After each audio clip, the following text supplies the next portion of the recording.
Today on Living Logistics, discover smart and simple ways a bustling European port city is becoming more sustainable.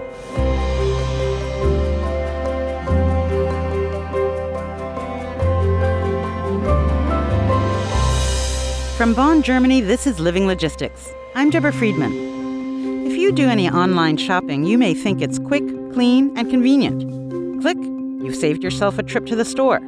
Click, no plastic bags to carry your stuff home. Click, maybe you think you've done your part for the environment too, creating less traffic and pollution by leaving your car in the driveway. But all those clicks translate into more home deliveries. Not only do courier companies have to keep up with demand, they're also coming up with clever ways to lessen the impact the booming e-commerce market is having on daily inner-city deliveries. Today on our program, we talk to people in Rotterdam to find out how logistics company DHL is working together with the local city council to reduce emissions and help a busy and thriving modern city become more sustainable. In fact, DHL plans to drive down emissions in its final mile deliveries in Rotterdam this year to zero.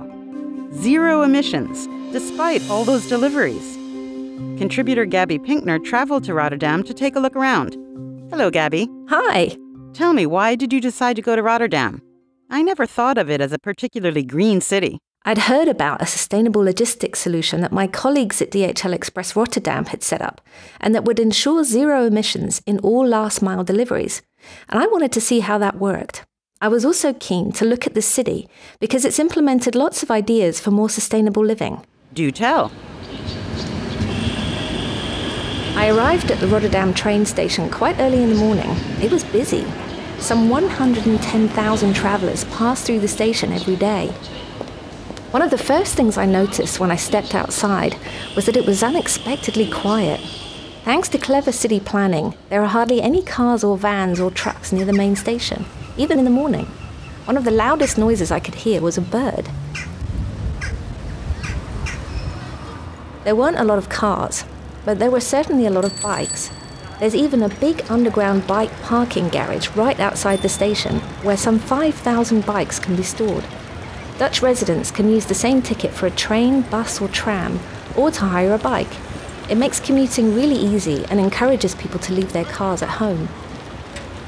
I found a bike shop around the corner and hired a bicycle for the day. Then I made my way to the DHL City Hub, about 20 minutes from the main station, where I planned to meet some of my colleagues. The bike lanes are wide and safe, making it a pleasure to ride in Rotterdam. Cyclists here cover some 1 million kilometers every day. That's 27 times around the world. There are a lot of trams in the city, and lots of pedestrian and bike traffic lights, which can slow things down a little. You also have to watch out for mopeds. They whiz past really fast. The City Hub is a central location where packets and parcels are dropped off. Bike deliverers then sort their individual routes and make deliveries in and around the town from the City Hub. I was visiting one just over the Erasmus Bridge, which connects the north and the south parts of the city. It's the second largest cable bridge in the Netherlands. The hub was in a dark brick building next to a canal. I figured I was in the right place. Ricky? Hi. Hi, Gabby. Good morning. Good morning, how are you? You're very early. I was way too early. I was just cycling around thinking, is it here? Could it be? I met with Ricky van Zoost, the Go Green specialist for DHL Express Netherlands. It's his job to work out where sustainable solutions can be introduced into existing operations. He used to be a courier, so he understands the challenges the deliverers face day to day. It was still early, so there was only one courier there when we arrived. Gradually, the others started to turn up.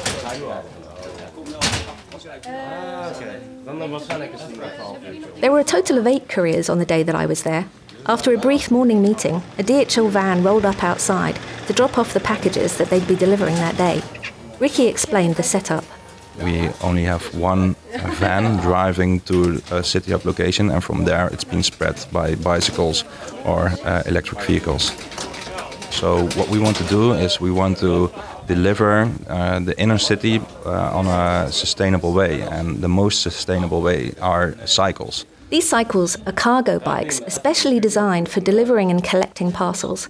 Ricky explained that they have 43 cubicycles in use in the Netherlands, and they also use a cargo bike called a parcycle, which he also calls a bullet.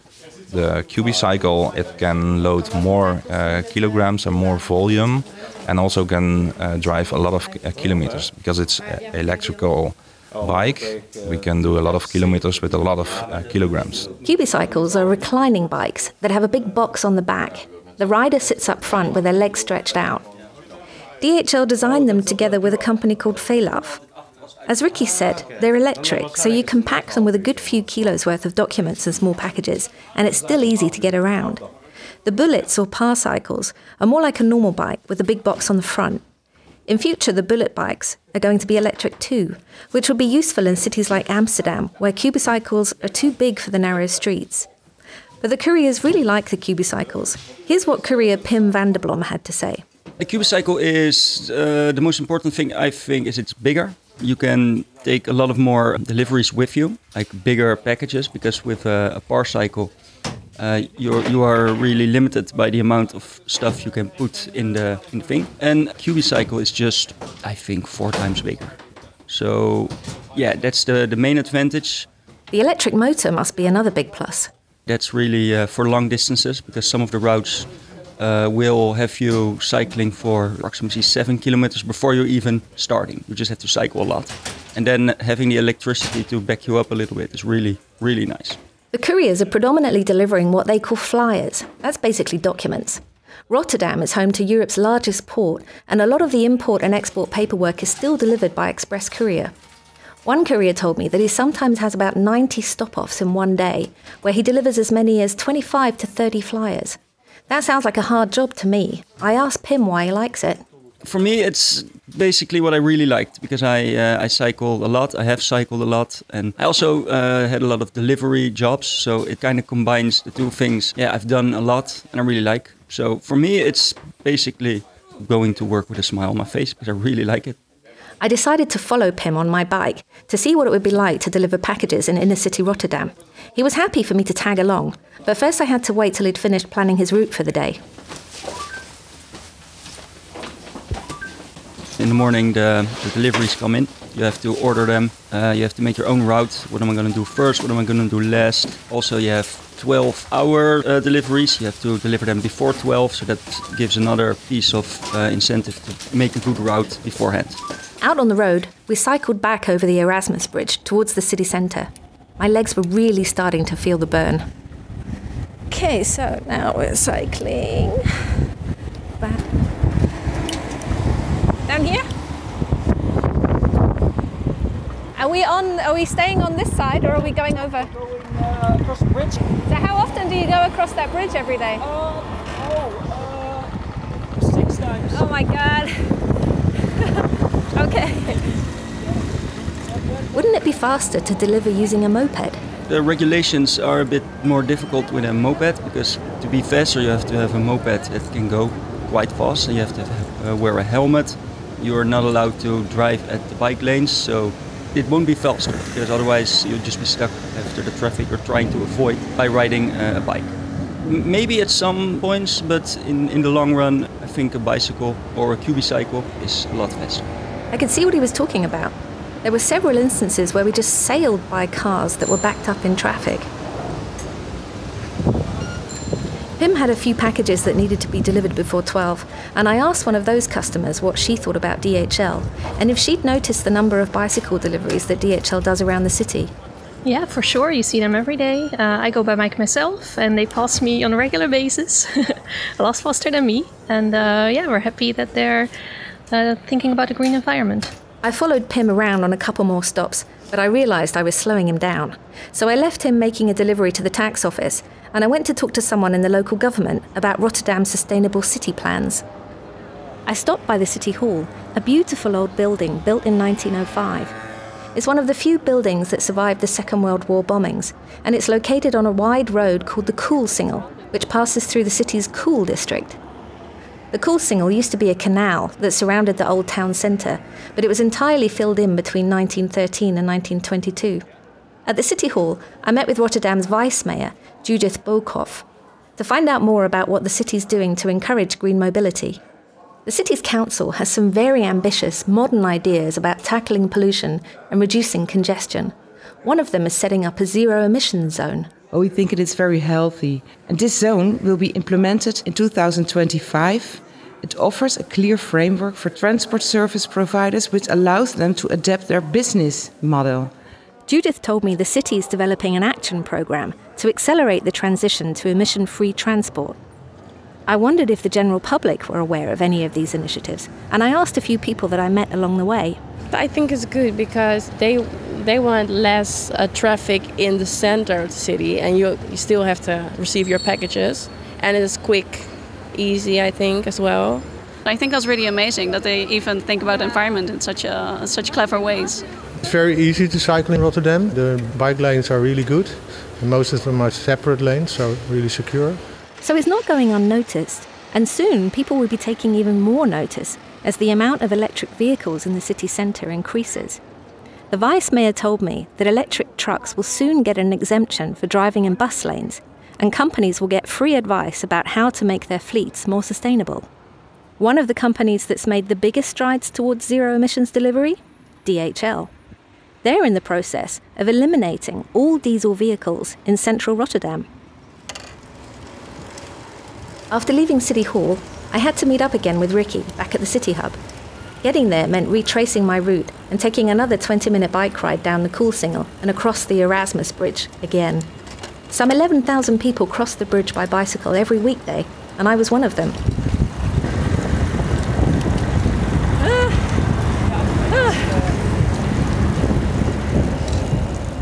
My legs were tired, and I was glad when Ricky offered me a ride in his car to visit the service centre in Den Hoorn, about 20 minutes drive to the north of the city. Den Hoorn is in the process of switching its entire fleet from diesel to electric. On the way, Ricky told me a little bit more about the sustainability plans that DHL is putting in place in the city. In Rotterdam, we bought 34 electric vans and two electric trucks. We already have one electric truck driving in Rotterdam, so in total it will be 34 vans and 3 electrical trucks. Charging so many electric vehicles is a challenge, but at Den Hoorn, DHL have built a sustainable solar-powered charging solution that will enable all vehicles to charge overnight. It means they can use sustainable transport for the entire delivery loop from service centre to the customer. Ricky showed me around the main sorting area, which is like a huge warehouse filled with a massive sorting machine made up of conveyor belts and parcel scanners that can sort over 3,000 packages an hour. All of the sorting will happen automatically. So these containers, they will come in from the hubs. They are full with packages and everything, and it will be put up there at the end of the sort. And the sorter, he knows by scanning the error bills, like where it is that packages need to go. To the side of the service centre, there are openings along the wall where the conveyor belts branch out. That's where employees load the packages onto the courier vans for delivery. This is what we call a finger construction, and at this construction, there are standing here at this side 30 vans. At the moment diesels, and in the next few months we are going to replace all of these diesels by electric vans. Ricky introduced me to one of his colleagues at DHL Express Netherlands, Rufus Nijhuis.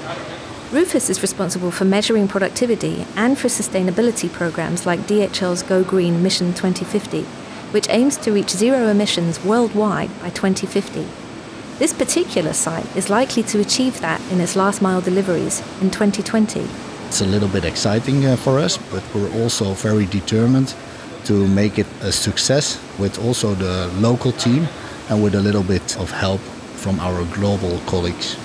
I wondered how this would help productivity for DHL Netherlands. We make a new setup for all our routes to deliver a great amount of packages to city hubs nearby the inner city, for example Rotterdam, but also in The Hague. And we will deliver a lot of packages by bike. Delivering by bike increases productivity enormously by enabling an extra 3 stops per hour.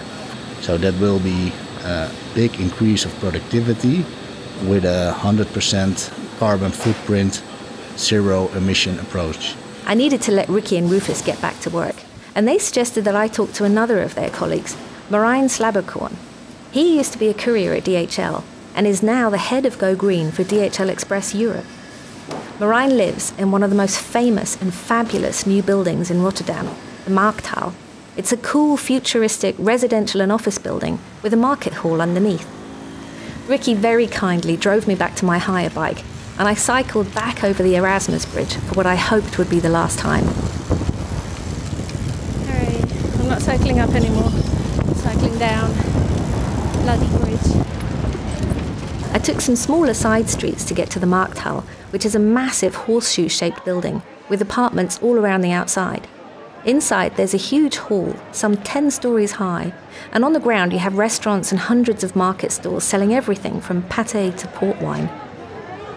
Marijn agreed to talk to me about the bigger picture for sustainability in the Netherlands and in Europe. Like Ricky, he started out as a courier. Both of them worked their way up through the ranks.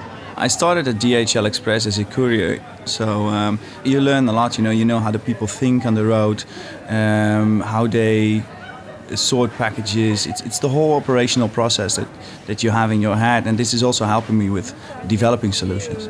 Marijn and his team are developing new solutions in response to specific trends. One is the urbanization. People are tending to live more and more in cities. Together with the globalization and the growing B2C within our network, we see that pressure within cities is becoming much higher. So with a smaller vehicle, a smaller modality, moving in cities is just easier and you're less subject to traffic jam. With the booming e-commerce market and the huge number of small parcels being delivered to customers, Marijn told me it's becoming more efficient to use bikes rather than vans in city centres. There is no parking space in the city for vans regularly. And a bike you can just park on a pedestrian area or somewhere you like. So that makes that you can do more stops per hour than with a regular van. The City Hub solution is working so well in Rotterdam, it's now being replicated in other parts of Europe. We are currently standardizing the project so that we have a clear implementation process and that we can also identify ideal locations to have a City Hub implemented. And we see now in Finland, in Turku City, in Ireland we have a City Hub. In Belgium they're now having bicycles. In Vienna we already have 14 bicycles. Frankfurt we have a City Hub. So slowly it's getting there. The day was getting on, and I needed to catch a train back home. But I had one more stop in mind, Benthemplein, or Bentham Square. It's one of the 5 water plazas in the city. Rotterdam experiences flooding every year, and the city has built these plazas in response. When it's dry, Benthemplein is just a concrete square with a basketball court in the middle, surrounded by stepped seating. But when heavy rain falls, the basin fills up and becomes an inner-city lake. It's an innovative, sustainable solution that the city's developed to deal with the effects of global warming. Heading back to the station, I noticed that when there are a lot of cyclists waiting at the bike traffic lights, the lights turn green faster. There are sensors that register when there's a build-up of cyclists. After returning my bike to the bike hire shop, I stocked up on some typical Dutch honey waffles to take back for my colleagues. And I took stock of what I'd seen and heard during my day in Rotterdam. It was fascinating to see what can be done on such a big scale when government, business and the local population work together to create a green city. Many of us feel like we're fighting an uphill battle to live a greener life, but in Rotterdam, it feels like it's all coming together. I guess the key takeaway would be, keep at it. Stay committed like the guys at DHL. They're living green, and it's benefiting the city, the business, and the community.